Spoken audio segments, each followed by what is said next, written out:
Welcome, everybody. Fish on First Live with me, Eli Sussman. Rare hosting appearance for me. Um, Heading into this Marlins versus A's series in the middle of this super long Marlins homestand, just past that Memorial Day marker of this year, a couple months into the season. We have a very familiar face below me, Alex Carver, Fish on the Farm. He's here. He's my special Flashback Friday correspondent because we have so many of our guys at the ballpark for these games as well. But we also have a first-time guest with us in Lou Schiff on Twitter at Baseball and the Law. Appreciate you joining us, Lou. Why don't you tell everybody listening at home just a little bit about yourself and how long you've been following this team through all its ups and downs? Well, thank you, Eli. Thank you, Alex, for letting me jump on board today. I've been following this team since their very first pitch in 1993, and I've been pretty much on board with them ever since. Now I have a full-time season ticket holder. I try to go to as many games as I can. I've been a big baseball fan. I've written a lot about baseball and law. I have a published book from Carolina Academic Press. I teach baseball and law, and it's just a fun thing to do. But I enjoy going to ball games and talking baseball, and I'm thrilled that you guys invited me to come on and talk a little bit. Of course. We're going to dive right into this previous series between the Marlins and the Padres. Padres taking 2 out of 3 from them to start off this homestand. 3 very different games. The first one being one that was neck and neck until Sandy in the bullpen blew a lead in the 7th inning, and then the Padres really ran away from it against Dylan Floro in the 9th. The middle game, what was that one? The Marlins kind of looking lifeless through 8.5 innings there, and then all of a sudden, just the improbable rally against Josh Hader with Gene Segura right in the middle of that. And we've made our feelings felt about Segura very strongly during the course of this season, and yet he's right in the middle of that, and Nick Fortes delivering the walk-off in the middle game of that series. And then the series finale, Luzardo and Musgrove, a pitcher's duel for the first couple innings, and then that one went sideways very quickly on Luzardo, on the Marlins bullpen. Musgrove flirted with a no-hitter into the 7th inning, and when Jacob Stallings is finishing the game on the mound, that kind of says all you need to know about where the Marlins were. Going back to you, Lou, I know you were at 2 of these games, and in particular, you messaged me about Sandy in that first game, being cautiously a little worried about exactly what was going to happen, and he had his mixed results. Just tell us what you saw from those couple of games. Well, I had the misfortune of going to the 2 losses. I watched the other one at home. But as I said to you, I didn't know which Sandy we were getting. Were we getting Cy Sandy or were we getting Cy Sandy? And that was the problem. I had read it. I don't know if you all saw the article in the Athletic. It was the weekend the Marlins were out in San Francisco. There was an Athletic article that talked about one of the problems that Sandy was having was that he didn't have the benefit of the shift anymore, and it did an analysis of the number of hits that were going through. Because they were talking about how his strikeouts were pretty consistent, and then one thing that they saw were these seeing eye hits, which they, because the shift wasn't there anymore. I mean, through the first few innings, Sandy looked like Sandy, and then it looked like he kind of ran out of gas after 6 innings. And again, this is a tough job that Skip has. It's tough to second guess somebody at any job, but it looked like, well, maybe it should have pulled him after 6 and then let a fresh arm in there. And then we know what happened in the 7th. And then by the time we got to the 9th inning, it all blew apart. The Marlins kept hitting into double plays. We know that the Marlins are leading the major leagues by about 15 to the second place team in number of double plays that they're hitting into. So that hurts the team. They're not getting key hits. The game I went to yesterday, that was, again, you already talked about it. A great pitcher's duel for the first 3 or 4 innings.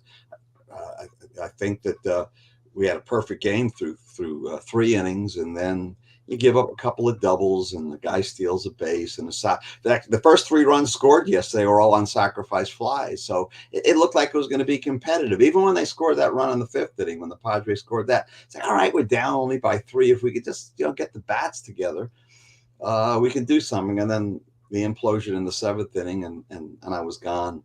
I like the way they played small ball though early in the game with the walk, the stolen base, the error, and the next thing you know, there's a sacrifice fly. And I'm an old school kind of guy. I like to see small ball because there's proof that when you get moving on the bases, you can make something happen out of nothing. Yeah, they scored that first run without the benefit of a hit, which made me forget that it was still a no hitter intact a couple of innings Right. later. Because ultimately, that's what's most important is pushing those runs across. Same thing with that ninth inning rally against Josh Hader. There was a Joey Wendell sacrifice bunt in the middle of that, and just a couple of well placed ground balls. They didn't need to really barrel it to get something done, something positive in there. You touched on the double plays. There really is not strong enough language for how much that has hurt the team because they are on a record pace, not just a league leading pace for double plays, but a modern era in terms of grounding into double plays in a single season. On pace for, well, almost 180 at this point in the year. It's so many different players as well. Early on, it was Gene Segura, and now lately it's been Luis Arraez has hit into a few of them for all the good that he does. There's a little bad in there. Mr. Carver, even when things sometimes go kind of well for this team, overall, this being a stretch where they have played about 500 for a long period of time, there are these spells where you notice that the offense is limited. It's hard to like sustain a lot of success when you have these holes at third base, at shortstop, every other day at catcher when Stallings starts. Yeah, that stuff we've been talking about that stuff all year, and that's kind of still the case, right? With those holes in the lineup. Yeah, absolutely. And there's going to be a push. I mean, I think we're kind of already seeing it. People are calling for Jacob Amaya. Not wrong. People are starting to look at Will Banfield, who had a fantastic month. Not that he's perfect right now either, but a good point. Austin Allen. Like, they're going to look at these guys that are backup catchers that could come up and contribute rather than a Stallings or Segura or these guys that are established major league players but are just struggling so bad. As you can see here at the bottom, Segura, Stallings, Wendell with poor offense, low starter innings. Yeah, that's absolutely right. It's nail on the head right there. And like I said, there's guys that are in the organization that can contribute. If the Marlins do make the push and really want to compete, there are guys that can be had at the deadline if they're really going to make that true buyer push that we talked about last time. There's guys that can be had there as well. We've already talked about a couple names in previous shows. This last series, though, I mean, I thought the pitching was decent. Luzardo pitched way better than that line, for sure. Braxton, I thought this was a really good start for him, really commanded the lower half of the zone really, really well. And as we laid out going into this series, Eli, I think he really needed to start like this to prove that he can kind of stick around when Trevor possibly gets back here pretty shortly. He's rehabbing now in Jacksonville. It's going to be a tough decision between him and Perez, but we'll see what they decide to do. But yeah, I thought Braxton had a really, really good start in that win that they got there in the second game. Sandy, man, I know we talk about changeups a lot. We've talked about changeups with Mel a long time in this organization and how he built up Sandy, how he built up Pablo, Trevor, all these guys that he's built up. Sandy's changeup has been his worst pitch this year. It's been a negative WAR pitch for him. It's pretty bad. Whereas last year it was one of the best changeups in Major League Baseball. So that's something to really watch as we go forward with Alcantara. He could still be effective even if he doesn't have the pitch, but you can see how big that pitch is for his arsenal. So see how he does with that going forward. Perez, Kevin had a great report about his changeup today, which we may get to here in a second. But yeah, changeups continue to be big for this organization, and Sandy's no exception to the rule here. We do have, from the very end of this series, Matt Barnes was in the middle of a messy inning where 6 batters faced and 5 of them reached base against him. And it turns out maybe not a total random occurrence, could have been injury related. He goes on the 15-day IL today with a left hip impingement. And from looking that up, that generally is a very relatively minor thing as far as baseball injuries go. There's a chance he'll be back just a couple weeks from now. But whenever we have another young guy coming up, we saw George Soriano early in the year, or, we kind of saw him, not really pitching. We kind of just saw him on the team because he spent so many of those days just sitting on a chair in the bullpen. He was kind of underutilized at that point. I've been kind of disappointed following him at AAA. I was curious to see whether he would take the next step, whether he'd make himself, but whether he would kind of force the issue and get back on the roster sometime soon. He's getting this opportunity now, but I think, Carver, you could fill us in that he just hasn't really pitched particularly well for Jacksonville over the last month or so since he's been down there. For someone that was already got a taste of that last year, I would my speculation is that this is going to be a really temporary fill-in move until maybe AJ Puck gets back in a few days. Is that your kind of gut feel on this? Yeah, 100%. I wouldn't expect this to be a long stint for George at all. What I would say, Eli, is that you're right, that the results, and if you look at numbers, are pretty inflated. They're pretty bad, just looking at it as a whole. But what I would say is with how much the Marlins have drawn from Jacksonville and how much that has gone on down there, this guy's been pushed into some unfamiliar situations. He started 3 games, and he hasn't been a starter for a long time. So he's kind of gotten pushed into some awkward situations. Some unfriendly moments for him. He should be a late inning reliever. That's what he is. He's a 2-pitch guy. He's fastball slider pretty much. He does have a changeup, but hasn't really played up just yet. But he does have it. But man, that slider fastball combo with the high velo is what you want to see. His velo kind of dips down as he goes 3 innings or more. He hasn't done that much. He shouldn't have to do that much. So yeah, getting pushed into those starting situations, I think, is an unfamiliar moment for him. But yeah, if they can get him back to his roots of being that late inning guy that limits his pitches and throws with high velo with the slider behind it, that's where he's most comfortable, and that's where he's going to be effective. So hopefully that's how the Marlins use him. Hopefully that's how Jacksonville gets back to using him, because he's not a starter. So that would be my only thing to point out about his struggle so far in Jacksonville. If we're talking about George Soriano, of course we have to bring on Kevin Barral. He is the biggest advocate for Soriano, but he's here for his Marlins press box report. Him and Daniel Rodriguez at the ballpark for Fish on First today. Kevin, I guess we could talk really briefly about Soriano. Nice timing for you, considering Soriano has been your guy for a while now. So really quickly on him getting called up and going back into the pen, at least for a little while. Well, I think Carver mentioned it today in our group chat that we would be seeing Puck coming back very soon. So having Soriano is a simple, quick couple days, and then you have Puck. He's going to be pitching in back-to-back games for, I believe it's Pensacola still. So we'll be seeing him. I think it's Saturday and Sunday is what we're setting the injury report. So Puck is very close to coming back. He'll be pitching back-to-backs. So really, Soriano, very excited. I mean, probably we'll see him at some point this series.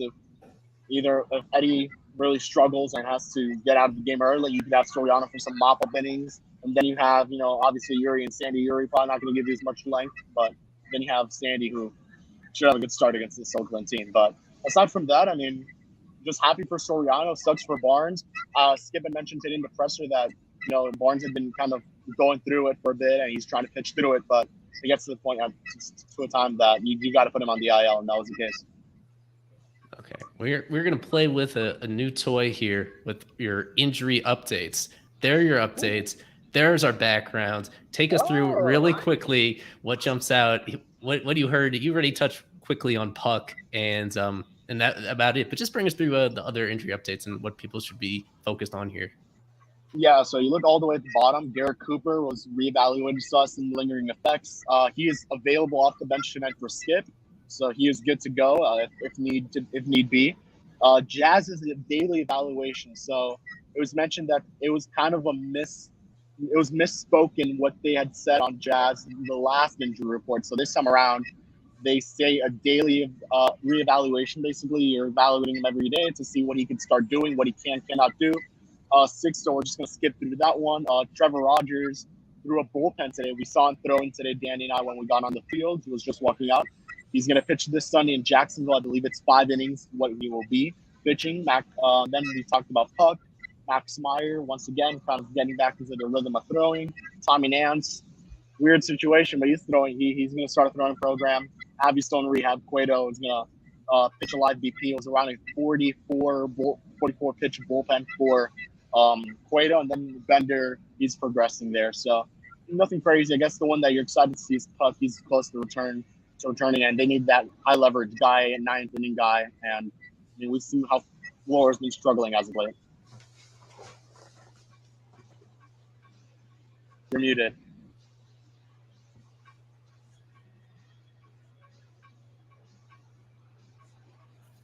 Eli, you're muted. I'm back. You're muted, Eli. Okay, yeah. I was about to say. JJ Bleday back in town. I know you were trying to talk to him pregame. Did you get your hands on him, or just, even if you didn't, just your general thoughts on him facing the team that drafted him 4 years ago and developed him?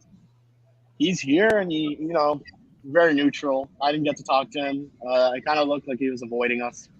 You see, he went to go shag fly ball for his BP. Nothing impressive about the BP.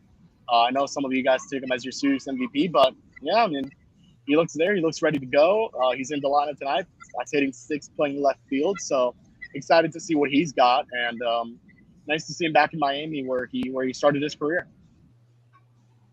Very good. Anything else we want to hear from Kevin before we let him go? Back to the press box buffet. How was the food? What are they offering today? Ropa vieja. You have rice, beans. Nothing crazy. Nothing crazy. I brought my own food. I had to bring an alternative today to the press box. We got some interviews. We spoke to Trevor May of the Athletics. Daniel spoke to Dallas Braden. So that was a very cool interview. Very good time. And then he spoke to Nick Allen and a couple of Shea Langoliers. So cool interviews there from Danny. I spoke to Yuri today prior to the game. You know, I mentioned in the tweet what he had to say. In terms of the ball, how much it actually has affected him. And it's affected his pitch arsenal, what he's using more than the other ball, what he's using more than one pitch than the other one. So, yeah, excited to see how it goes for this Athletics team that's looking to just build off of something. Spoke to Mark Kotze before the game. He's on the 1997 team. He spoke about that, how much his time in being a Florida Marlin meant to him. Just recalling, I asked him, what was that moment in 1997 where you felt like this team's going to win the World Series? And he said it's when they made the trade to bring in the Phillies first baseman. Now the name slipped my mind. Darren Dalton. Darren Dalton. Yeah. He said how much, in those 2 days, he changed the culture of that team. And that's when he knew Miami would be going, Florida at the time would be making the World Series. So very cool for Mark Kotze, very cool guy. Unfortunately, not much Oakland media here. Actually, no Oakland media at all here present today for the game. Not even MLB.com brought one. So we were able to talk to him for a good amount of time. He's very excited to face the Miami pitching staff that Eddie Cabrera, Yuri, Sandy. He said he gave a lot of praise to Mel. So I was able to get some side of Mark today and the pressers. Kevin, did you get a chance to ask Mark about how he's feeling about not even having one reporter following the team, and how are they dealing with the lack of fans? I mean, if you look at Marlins attendance, you look at their attendance. We have Yankee attendance compared to their attendance. How is it affecting his managing? How is it affecting the ball players' morale? Did you get a chance to ask him any of those kind of questions? No, just wanted to keep it simple. And Mark, today was, obviously they're celebrating the 30th anniversary, something that he was, really part of a big part of the franchise. So I think, he obviously knows what they're going through, but they feel pretty good where they're at right now. I mean, they just took 2 out of 3 against Atlanta, one of the best teams in baseball. So he just wants to build off of that. He feels like they're in a good spot.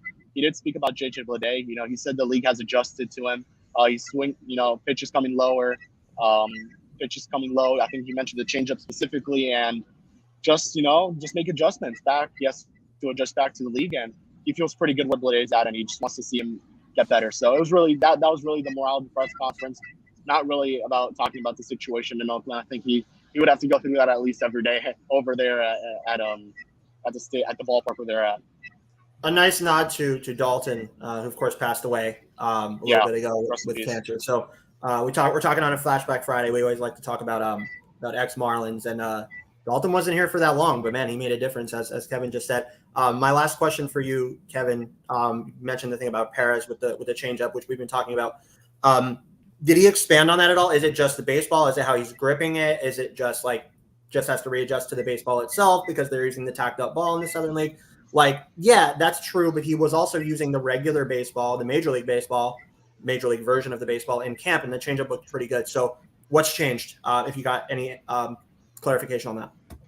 So I spoke to him when he made his debut, and he mentioned it's just, you have to make adjustments with what the lineup brought you. And in this case, well, he did. And he's mentioned that he really went into the baseball. I mean, just making the adjustment from the tacked ball and AA and making the jump where he didn't have any time at all to get used to that new baseball. And I know he used it in camp, and, from camp to now, it's been a while. So obviously he had to make that adjustment again. But it's just what Mel has told him to do and what he's decided to do. So that's obviously, I think we would love to see him use the changeup, which is a lethal pitch for Yuri. someone who relies on a secondary in a pitch that the team, the organization as a whole is used to developing. And in this case, he just hasn't used it that much. I think hopefully maybe he uses it tomorrow more. It's an Oakland team, or not to be that guy, he could do experiment a little bit against a very, very weak lineup. But aside from that, I mean, he just mentioned attack baseballs. I would have to go back and see if expanded a little bit on that. But yeah, no, Yuri's good. He's happy. He's happy where he's at. He notices the differences between the big leagues and the minor leagues, obviously, just how they go about things, and he's excited to be here in Miami. So nothing more to say really about Yuri. He's just has to make adjustments, and that's what he's had to deal with, throughout this whole time. Sounds good. Kevin Barral from Lone Depot Park. It's Lou Gehrig Day. I think it's his final game covering as a high school student. And then there's Daniel Rodriguez over there as well. So you can follow them on Twitter, Kevin_Barral, and at DRoddy, RODYYY. They'll have your updates throughout the game. Kevin's going to have the recap on our site, fishonfirst.com. See you, Kevin. Got him out of there. That was a long press box report. We want to do one other thing before getting to our quick break in the middle. Just a couple days ago, All-Star fan voting got underway for the Marlins. Some interesting decisions. I was trying to get some clarification on how they decide who it is that's listed on the ballot at each position for each team. Whoever it is made some questionable calls by putting Stallings over there instead of Fortes, by putting Avi Garcia in the outfield over Jesus Sanchez. Anyway, quickly, starting with you, Lou. If we were to make picks right now, 3 All-Stars last year for this team, it was Sandy, Jazz, and who was the third one? Garrett Cooper. So all 3 of them pretty unlikely this year. If you were to guess, how many Marlins do you think get in this year, and which ones do you think have the best shot? You gonna give me 3? So I don't know. Do you think we get to 3? That's going to be a challenge. Well, Arise for sure. Right. Okay. Soler maybe, if he has an incredible June and he keeps up those kind of numbers. Luzardo was going good until a little hiccup yesterday. If they're going to give us a pitcher, I don't know what they're going to give us. If you're doing a really deep dive and you're giving yourself a good look in the mirror, I think at this point, with AJ Puck gone, you can't make a real good call for him to go. So I think Soler and definitely Arise would be the 2 that I would say could represent us at the Midsummer Classic. Is that where you're at, Carver, as well? Yeah, he pretty much got it. Lou pretty much got it. Arias and Soler both top 30 in baseball in WRC plus. These guys have meant so much to the Marlins. Soler making team history. Arias literally also making team history, as Lou knows, and as you know, Eli, by hitting the first cycle in Marlins history earlier this year.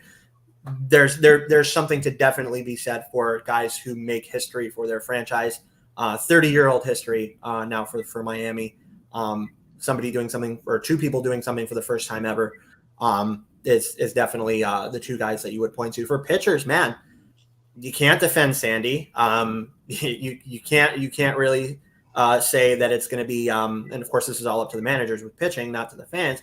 So, I mean, if you're looking at pitching, it'd be kind of hard, and that's tough to say for this organization that's known for pitching. But position players, there's definitely 2 clear-cut choices here with Soler and Arias. These other guys on the board here, like you said, like Stallings and Segura and Avi Garcia, Jazz even, who's injured. I mean, maybe Jazz can get a slight case just because of how favored he is by fans, but he has barely played. So I don't really agree with their inclusion on the ballot. But I guess that's up to authorities that are above us. So yeah, I would have put Fortes over Stallings for sure. Birdie hasn't been bad, but hasn't really done anything too spectacular. So the two to defend here, to really make a case for is Arias and Soler for sure. And I think they both, at this point of the season, if they continue doing what they're doing, like Lou said, they both should get in. And hopefully maybe even Soler agrees to the Derby, because that would be cool to see. Right. So this All-Star game is in Seattle this year for the first time since 2001. With Arise, what I'm looking forward to is seeing if he does get elected by the fans. I was really pleasantly surprised last year when Jazz got voted in by the fans. That's usually, you don't see a Marlins player, no matter how, effective they are and how deserving they are, they usually just don't draw much appeal outside of the local market. And Jazz had that ability. And I think Arias, it's not the same level of personality. It's not the same, perhaps not quite as marketable as an individual, but in terms of what he's doing on the field and doing his favorite, the thing that probably the general public loves more than anything is somebody that compiles hits. So for somebody that is leading the league in batting average by such a wide margin too, I think he's got a shot to actually like cross to transcend the fan base and get voted in at second base. Also just like taking a look at the position in the National League this year. Yeah, there's nobody really kind of on his level to this point in the season. So we'll find out in a few weeks. We're going to have to depend on the favorable fans in the other 29 cities to push a Marlin back on the starting lineup. So we depend, unfortunately, on our fan base alone. It's not going to come out very well. But I think, for example, I've got a lot of friends up in Minnesota. They're very pleased with the trade, but they really miss him, and they like him. They're going to vote for him. People will vote in this case like this for the guy that's leading the league in hitting. Yeah. I mean, batting average, there's definitely something to be said for it. But if you look at like the advanced stats, like WRC plus and stuff like that, OPS, stuff like that, there is a guy who's very close to the overall production who plays for a much larger market team, and that's Nolan Gorman. So, I mean, I think it may be a little difficult for him to garner the fan vote that Jazz got last year. Arias is definitely a personality, but he doesn't really have the overall rapport with fans that Chisholm has, just for different reasons. He's just a different kind of personality, which is totally fine. But yeah, man, I would definitely like it to be Arias, but I can definitely see him losing out. I really don't think, in my opinion, I don't think a Marlin will be voted in as far as right now in this point in the season. I think they're going to have to get selected in, but man, Arias and Soler definitely deserve it. I take this opportunity every single year to remind people that even on the online ballots, you can write in candidates, and you can actually write in any hitter that has played in the major leagues this year. If you want to give some credit to Fortes or to what Yuli is doing in his small sample, or if you're buying into the Jonathan Davis sensation after 1 week, you can, all those players, you just type in their names, add certain positions, and they will fill in on the ballot. I guess, I feel a little irresponsible when I submit ballots like that, because you don't want to take, you don't want to tilt things. You don't want to take, waste them on undeserving players. But there's so many millions and millions of ballots cast that I like to have some fun with that. And yeah, I like to remind people that they can have fun with that stuff too, if they choose to, given that we're not super pleased with some of the Marlins that were already put into those particular positions on the team.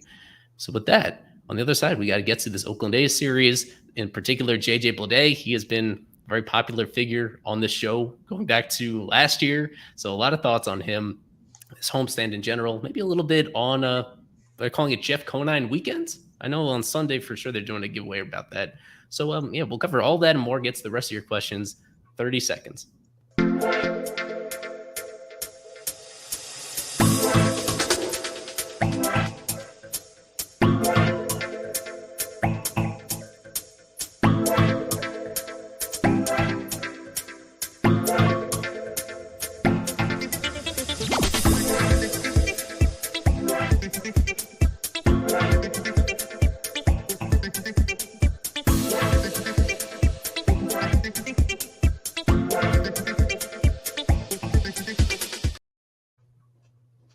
Fish on First live. We're presented by La Pop as usual. Midway through the stream, about 40 minutes until first pitch of the Marlins versus the Oakland A's. Let's jump right into it finally. JJ Bleday back in town. The Marlins top draft pick in 2019. Made his debut last summer, right after the All-Star break. He was in the lineup almost every single day down the stretch, and didn't do a whole lot with that opportunity. Traded over the offseason from the Marlins to the A's for AJ Buck. Not really during the offseason. It was right on the eve of spring training. It was during Fan Fest that deal happened. Carver, I know you have a whole lot of mixed thoughts on him because you followed every single step of his progress. You saw the great potential in him at times when few other people did. You defended him when things were pretty bad, and at the moment things are with his new team. Thankfully, there is some improvement over where he was last year with the Marlins. So, what? Just your general thoughts on him being a big leaguer again with this new team, and now coming back in town as a visiting player for the first time.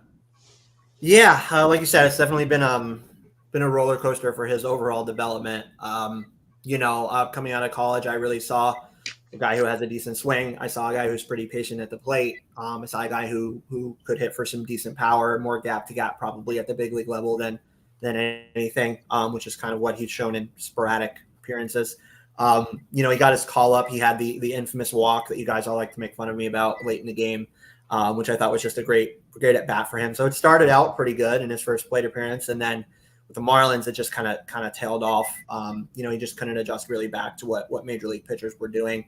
Made a couple trips up and down. It's more of what you see as a right now in terms of what he's showing as like a quad A guy, a guy that has nothing left to prove in AAA, but as a guy who either needs to show it at Major League Baseball or just be like a bench ceiling, if anything.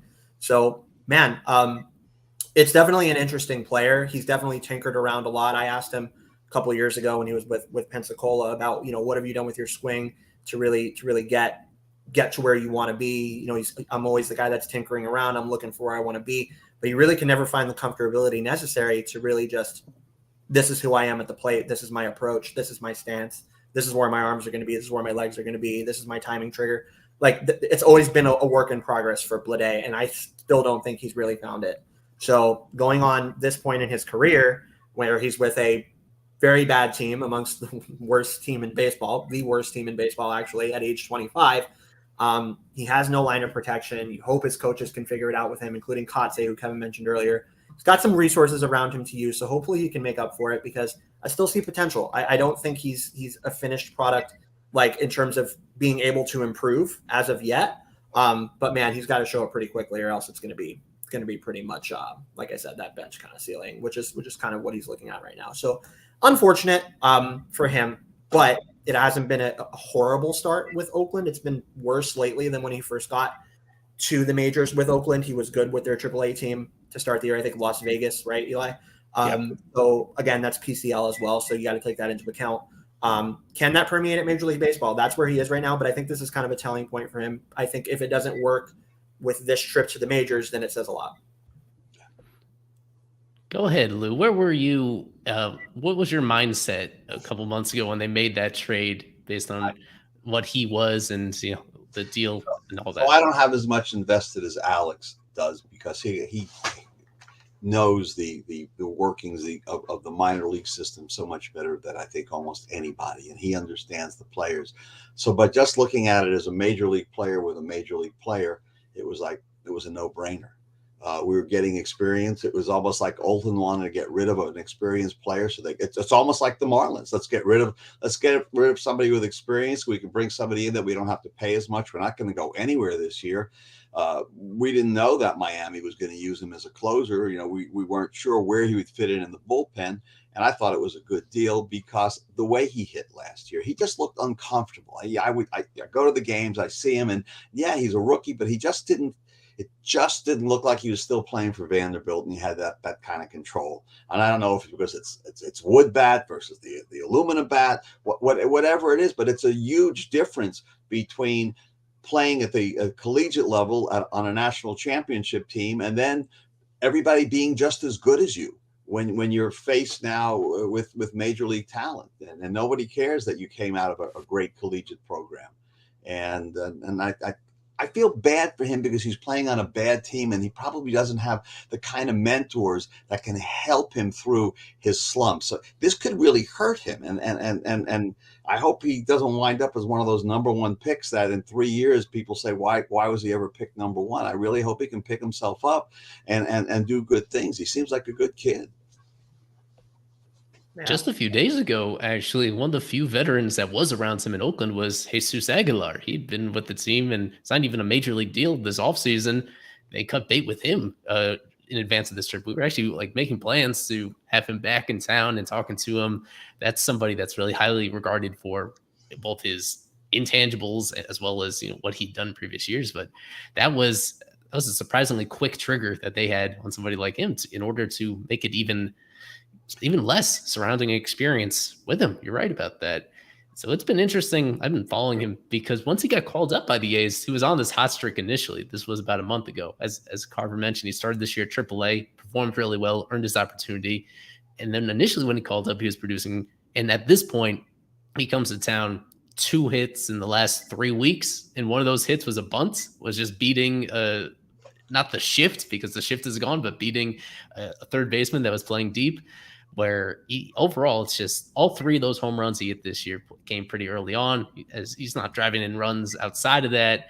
And for the most part, they're using him as a platoon player too, where they're not even giving him the chance to hit against lefties. Though, if we're being realistic, Carver, I guess that is, his avenue to be a long-time big leaguer, is if he is a platoon player that just focuses on raking against righties. And when he's put in those favorable matchups, you would expect him to still get on base at a decent clip and occasionally hit one out.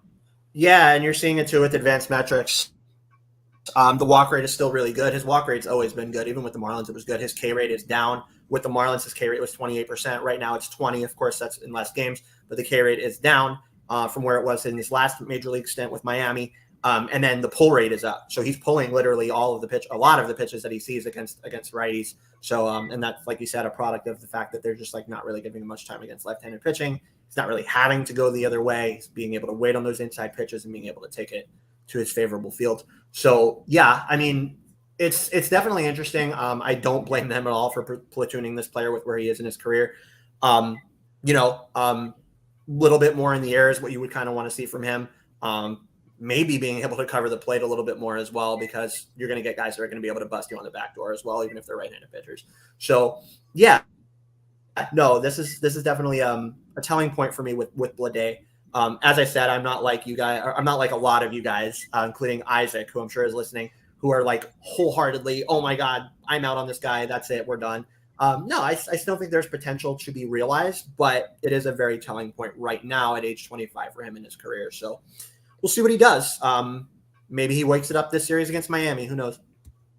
What's surprising is that the best aspect of his game has been his defense. He has, I believe, 4 defensive runs saved in 22 games, which is phenomenal, even if it's just a small sample. He's mostly stuck in left field.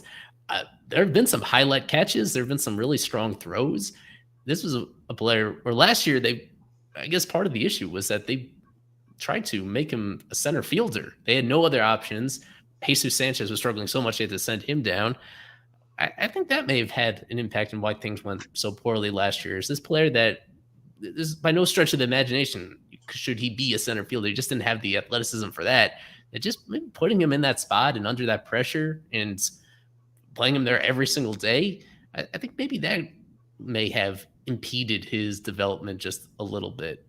I guess we'll find out as time goes on that. Yeah, it's a good point. I mean, there's a lot of stress taking on center field, and it's a player who's had very limited time there previously at college and everywhere else. So, yeah, Marlins were kind of pressed into that situation with him, Burdick. Now you see they moved Jazz out there, which I also didn't agree with and still kind of don't. But yeah, when you have no true center fielder, you need these role players to kind of take on the part. Bleday was one of those guys, and maybe that hurt him offensively, and that added stress, is definitely something to be accounted for. This is a new format that I'm playing around with, a summary of the opponent's season from Fangraphs. The A's 24 and a half games back in the AL West in the first few days of June. That's incredibly hard to do. As people I'm sure are aware of, they're on pace to be the worst team in modern baseball history, and a winning percentage barely above 200. Spotlighting like some of the key players, like Bleday is already one of the more valuable position players, even though he's only been up for part of the year, and even though he's barely, even though he's had some mixed success. And all their most notable players, aside from Ramon Laureano, so that's a familiar name, for the most part, these guys are fellow rookies and other players that just have very limited experience, that don't have a whole lot of insight to offer. And their pitching staff is even the bigger weakness for this team than the offense. Their offense is actually, there's a fun comparison you could draw between them and the Marlins. They might actually score runs more efficiently than the Marlins do. But on the pitching side, it's even just guys you really won't recognize, and frankly, probably won't recognize even a few years from now, because their farm system hasn't really produced very much. Their team ERA is over 6.5 this far into the season. Well, Lou, you have more experience than us following baseball. When is the last time you remember a team being this dreadful this deep into the year? Well, so grew up a Mets fan, so I was 7 years old in 1962. And even though I really don't have I went to like my first ball game, I was like 6, 7 years old. But when you get 8, 9, 10, you start learning history. I mean, I learned how to do math by learning earned run averages. I was a terrible math student, and my mother got me a tutor to help me in algebra. And one of the things he said to me is, "You like baseball?" I go, "Yeah, I love baseball." Let me teach you algebra. And then all of a sudden I'm getting A's in algebra, and it's not because I was like, he just related it to baseball for me, and everything is related to baseball. So growing up, the difference between this team and say the 62 Mets is the 62 Mets had guys like Gil Hodges and Duke Snider and things like that, Hall of Famers. And they were at the end of their career. But they brought them back to New York because the fans loved them. They were the old Dodgers, they wanted to bring them back. They really weren't drawing. If you look to see what the Mets attendance were in 1962, it wasn't very much. They were playing at the crummy Polo Grounds, but the city wanted them. They embraced them because the Giants and the Dodgers had left town, and so the Mets came into town to fill the void. And so the 40 wins were the 40 wins, and nobody really cared because they had National League Baseball back in New York City. Where Oakland, it seems this is a total tank. The owners want out. The fans don't want. I mean, I feel bad. I mean, the three of us are loyal fans. Some of my friends ask me, "Why do you go?" And I love baseball. People all jokingly say, there's like 7 season ticket holders, me and my brother and 5 other people. But I love going to baseball games. For me, it's relaxing. I just enjoy the pace. I like the pace a little bit more this year because I can get out a little bit quicker. I do like that, but I just like getting to a ballpark early. I like getting there early and watching them put the lines down and catching the tail end of batting practice and getting a chance to walk around and kind of just relax before a ball game starts. But the Oakland A's, you can compare them when wins and losses with the Mets, who are terrible. But the Mets 62 teams go down with Casey Stengel and lovable losers. Unfortunately for Mark Kotsay, he's got a group of guys that are put in the bad spot that haven't been put on the field and given support to win. And that's the difference between those two teams. Yeah. With this one, we touched on it before we started recording. It's also a bit of a disservice to the other 29 Major League Baseball teams. In addition, there's maybe a handful of people that will go to the park today to see JJ Bleday back in town. Maybe at most. Overall, this is not a team that these are not established players, and because they're not recognizable players and accomplished in any sort of way, it's going to hurt the Marlins' ability to draw in this series below what the troubles they already have with that, in addition to every single other team that is not going to be able to fill up their ballparks as much as they normally would when another credible major league opponent comes to town. This is such a lower level where a lot of these games, as I pointed out before this series started, this is one of the few teams that has a worse run differential than the Marlins. They're a team that they don't play any close games. They're always losing, and they're always losing by big margins. So there's not even any drama in most cases. Most of these events, there's just so few incentives for people to go. Fortunately for the Marlins, it lines up with a weekend in this Flashback Friday. So maybe some people will appreciate the fact that they're wearing the throwbacks that have been so immensely popular this year. And then on Sunday, there's a Jeff Conine giveaway, a mystery jersey that they're calling it. Well, I'm sure Carver is happy about that. He has spoken repeatedly about his adoration for Mr. Marlin. So finally, a couple months into the year, we get a giveaway that's devoted to him. And he's also in the ballpark tonight for the series opener, I think throwing out the first pitch, and he'll probably be around to take pictures with fans. So finally, we have a Jeff Conine weekend, Carver, as part of the ongoing 30 years of Marlins baseball celebration. Yep. Super cool. This was my favorite player growing up. My favorite player was Jeff Conine. My sister's favorite player was Gary Sheffield. So we kind of, when Sheffield went to the Braves, she became a Braves fan because she followed her favorite player. But Conine was always with the Marlins until later in his career when he went to the Reds and lose Mets, which was a terrible time for me. And a Did he couple also other play teams. for the Orioles? He did play for the Orioles as well, yeah. But came back to the Marlins. So I'd like for 03. So yeah, I mean, this is a guy who was a Marlins lifer. He's back now. He's working with minor league baseball players, which is of course now the work that I do in covering the Marlins. Mostly it's minor league baseball. So it was cool to see him out there on the backfields working with minor leaguers this spring, which was super cool. And he's just an advisor, of course, as we know, to Bruce Sherman. So yeah, to see him back in the park, he's a big part of that museum that they built. He's out there today, as you said, Eli, taking pictures with fans. This is where he belongs. This is where this guy always belonged. This is where he had such admiration from more people other than just me. I'm sure Luke can corroborate that as well. Super, super cool. They're doing a pin as well. I collected the pins. I still have some of them. The pin giveaways at the old stadium were always really popular, so that's a good nod to that. The mystery jersey, they have the teal and the black, which was the 18 and the 19 that Conine wore. And of course, they're wearing the teal. So really cool just to see some love and admiration for a guy who, as we said, is not going to be a Hall of Famer, never will be a Hall of Famer, but he's a Marlins Hall of Famer for a very good reason. And it's not just because he won 2 World Series rings. It's because he meant a lot to this community and a lot to this team. So really cool. This guy, if they had Jeff Conine weekend every weekend, I would not disagree with it because he deserves it. So it's cool to see it this weekend, though. So I hope people show up for at least that. I don't think they'll show up for the A's, but hopefully they show up for this. On the Sunday, I believe it's first 5,000 fans. That's not a lot of folks. My son who lives in Orlando called me up and said, "You going to the game?" And I said, "I think I'm going to go with my daughter." And he goes, "Well, get me a Conine jersey." So if I can get one, I'll be happy to send it up to you. Because he, like you, grew up a big Marlins fan, loved Jeff Conine. That was the kind of stuff. Both World Series. It was fun. Those were fun days. They really were. To win a World Series in your first few years, it sets the bar just all the way up here. And then we know what it's been for the last 20 years. So.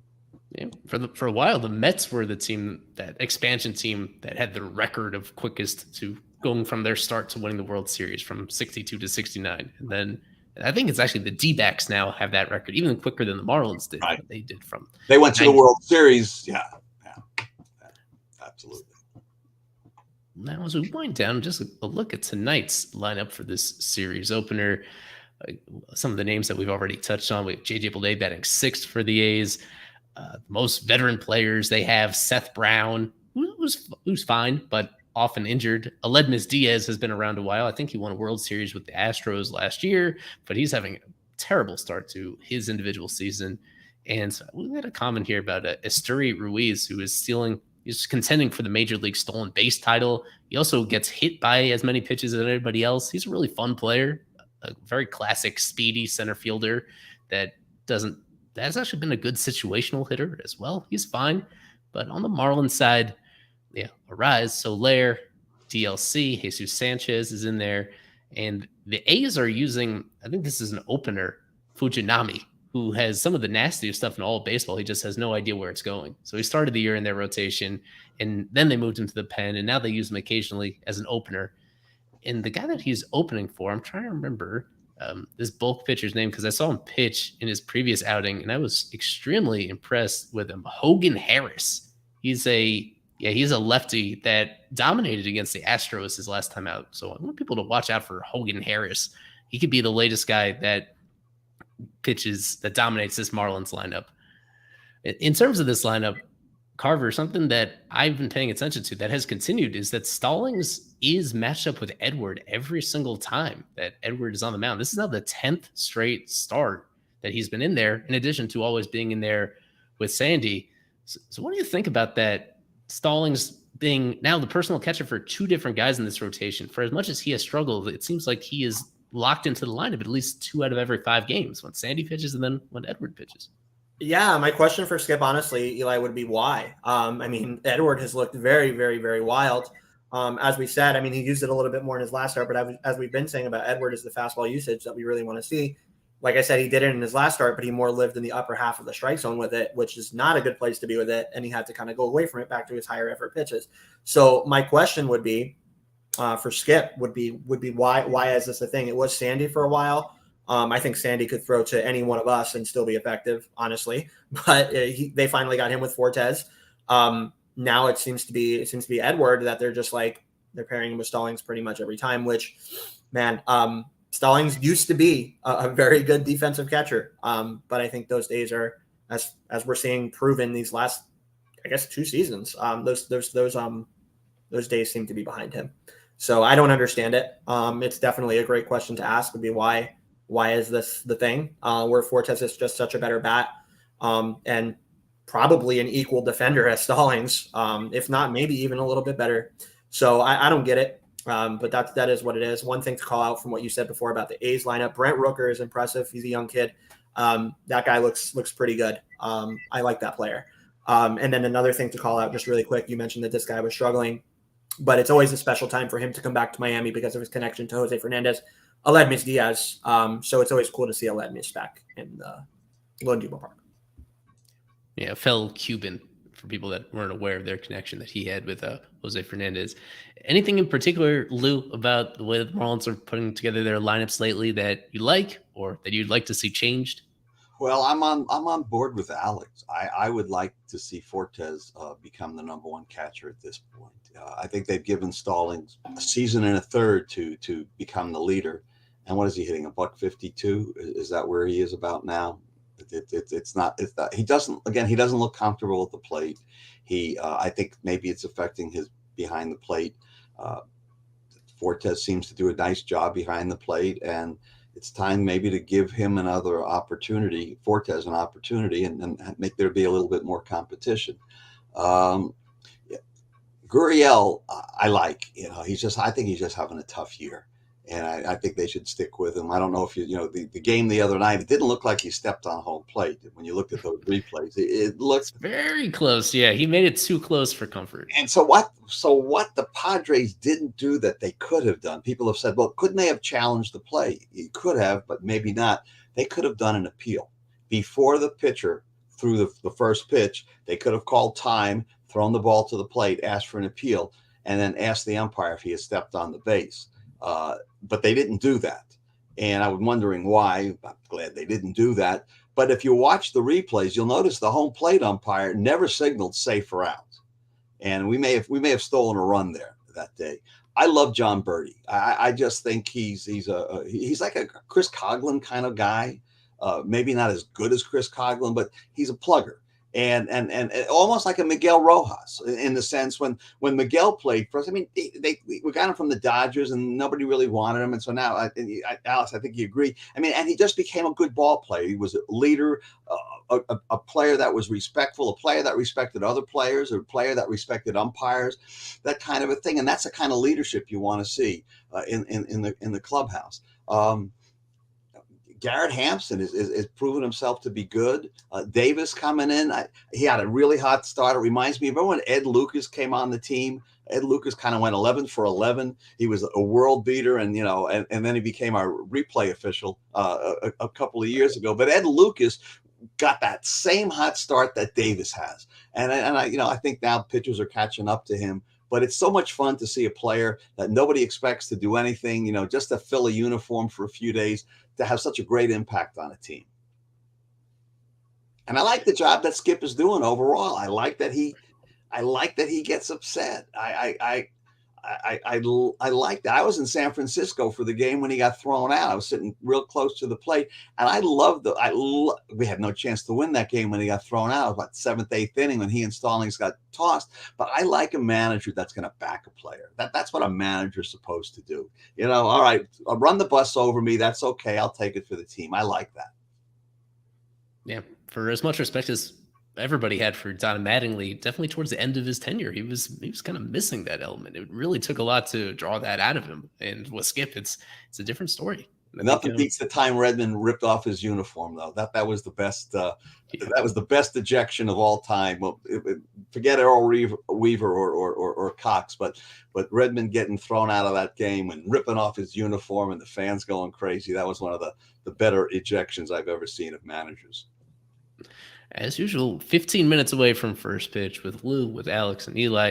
Our final segment is prediction time. This is prediction time. It's time. People are familiar with how this works. Every single Marlins series during these shows, we put forth our predictions.